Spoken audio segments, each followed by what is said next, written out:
manut aku apa pilih mati? Yen aku manut kowe ateges gagar tanpa karya mula kanthi tak bacutke ngarang yen ke bacut tak bisa.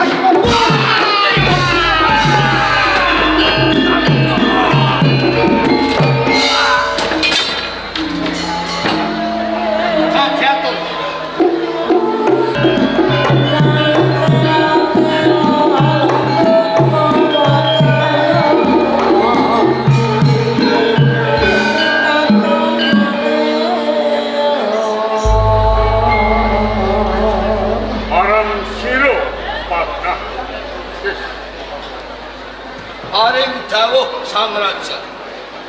Padha becik swanira ana ing kerajaan Pak.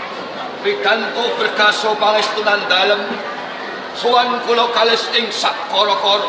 Namung sugeng kula mugi konjuk. Ya. Ingsun tampa raliwat puja lan pangestu ingsun kebat tampan. Sanget anggen kawula nampi sang Prayoga kasinggihan. Panglima Yusuf Paring dawuh Sang Raja. becik swanira. Pangestu dalem sowan kula boten manggih alangan setunggal menapa namung bekti kula kunjuk. Banget panarimaku puja lan pangestu wae tampan. Kula tampi minangka jimat. Kajaba saka Panglima Yusuf Kula Sang Raja. ing ngarep sira ingsun tus keng supaya nancihake ana ing alas Baduy jumbuh marang palaturane kabeh para kawula ing kerajaan Baghdad. Yen ing alas Baduy akeh para penyamun utawa para peranganing gandal sing padha rempon ing alas Baduy. Keng dheweke gawe rusuh pek binek garbi ing kawula cilik ana ing laladan ing Baghdad. Jur kepiye Purwomadya lan Wusana. Amit Saraja kepareng ingkang abdi matur menawi wonten tumpang suh anggen kula matur kersa Sang Raja paring pangaksami. Gedhe pangapuraku tumrap sira. Dawuh timbalan dalem Sang Raja sampun kula tindakaken. Kula kelampan dumugi wonten ing alas Baduy. Pinanggih kalian tetuangganing para bajak utawi para kraman ingkang nami Jalal lan Jalil. Jalal lan Jalil Terus kuwi pangarsaning para bradal. boten klentu. Sabar. Ing riku kula imutaken ampun ngantos dipun bacutaken tuminggahipun. Nanging boten mendho malah sangsaya ndra. Temah ndadosaken pasulayan ing antasipun para katri basti saking Baghdad kalian gerombolanipun para rampok wonten alas Baduy. Nanging Sang Raja pikantuk berkah saha pangestu dalem Jalal lan Jalil kelampan kula pejahi. Yen ngono keng sira bisa ngentasi karya. Makaten emanipun ingkang dadosaken gumun kula barisaning para kraman ingkang mekuwon wonten ing alas Baduy nalika perang campuh kalian prajurit saking Baghdad. Sanjata ingkang dipun ginakaken menika kok kados dene sanjata prajurit saking Baghdad. Kula cubriya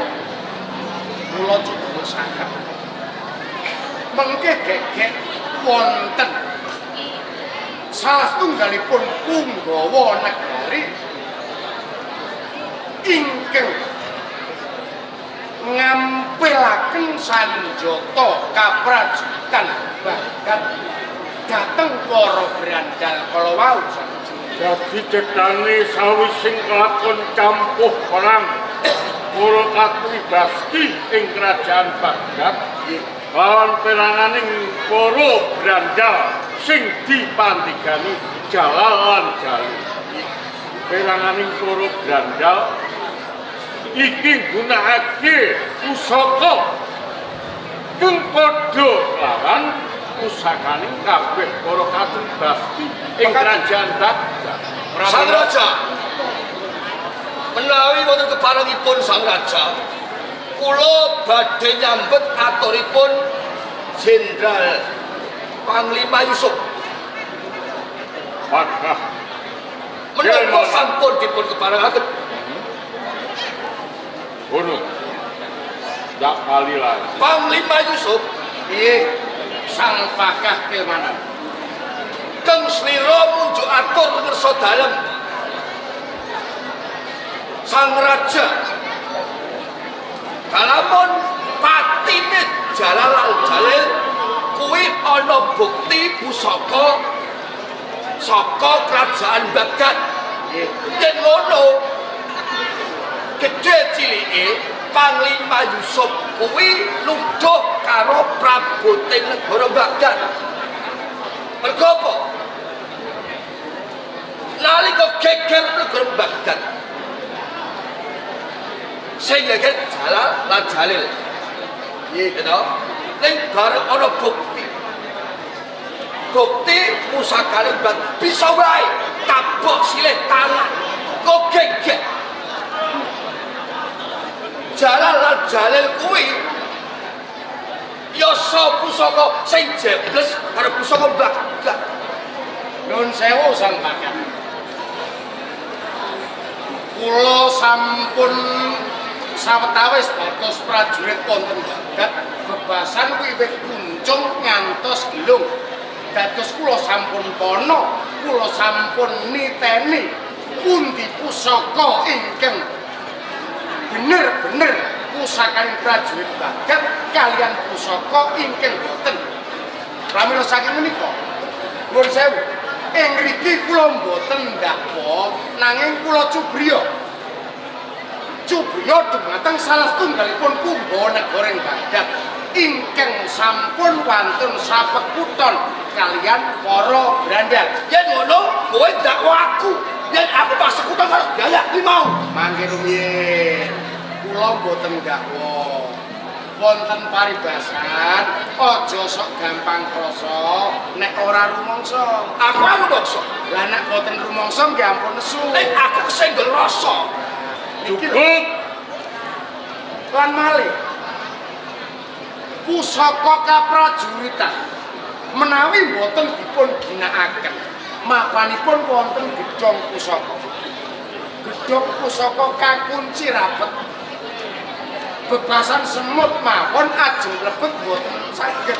Nah kok saged dibutuh kalih para brandal. Lah niki dados tandha pitakon Sang Raja. Panglima Yusuf Al-Ghani Kados lan sira Pakah Kilmanan. Ingsun urang saiki sira padha bentak silah sakarku dewi padha rebut bener. Nanging nyataning kalungguhan iki Panglima Yusuf Al-Ghani wis bisa mungkasi karya, nyatane wis bisa ngalahake Brandal Jalal lan Jalil. Mula ingsun bisa nemtokake sapatining Brandal Jalal lan Jalil. Kok menawa ing mengkoning bisa agawe tentreming ing kerajaan Baghdad. mugi mawon kados ngaten dawuh dalem Sang Raja. Mula saka kuwi Pakah Kilmanan. Yen pancen sira ora rumangsa aja nganti sira krasa ati kosok.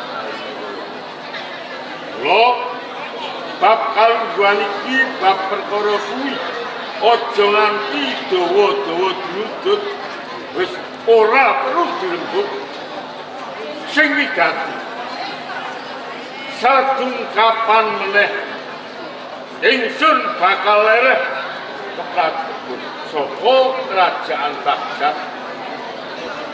Niat ingsun bakal jumenengake raja putraning ingsun.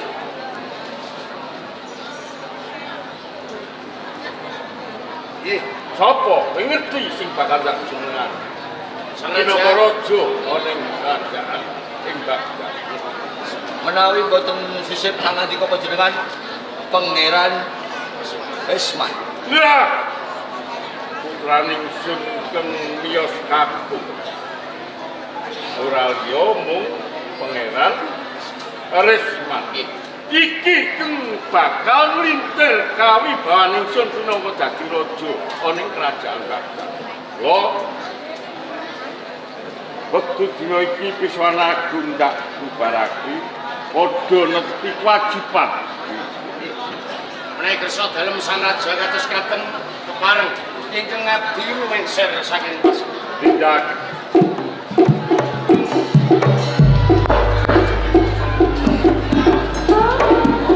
Agah Bareng dawuh sang raja. perintah marang kabeh para ngati pasti supaya jaga marang aku. Ngaten.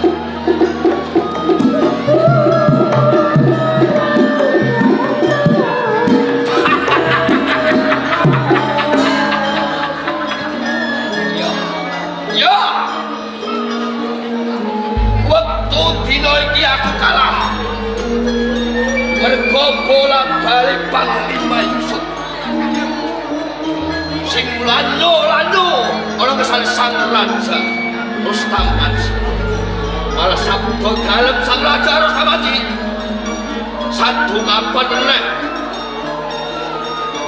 arep ngenomake praja Naraya Pangeran Resman semeneng praja ana ing kerajaan. Ning lamun aku bakal kelmanan seurip ora bisa dadi raja.